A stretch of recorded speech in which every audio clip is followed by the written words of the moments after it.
जी जी, इस वक्त हम कनारी बाज़ार के साथ जनाब बाज़ार है, डिस्पेंसरी वाला बाज़ार है जनाब। छोटी सी गली है, बड़ी खूबसूरत है जनाब। ये देखें माशाल्लाह बहुत ज़बरदस्त इधर सेल हो रही है।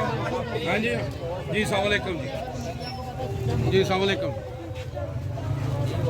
हाँ जी, बोलो जी, कुछ क्या कहना चाहोगे? कहना चाहिए जनाब मेरी कि ईद आ गई है, इस ऑफर का फायदा उठाओ। डिस्काउंट घट है, महंगाई के हालात बहुत महंगाई है, लेकिन अभी 50% ऑफ कर दिता है ਤੁਹਾਡੇ ਚੈਨਲ ਦੇ ਥਰੂ।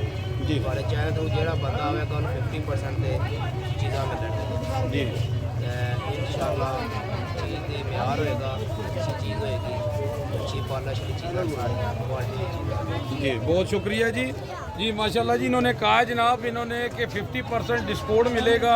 जो जावा जी जेलम का आके नाम लेगा उनको 50% डिस्काउंट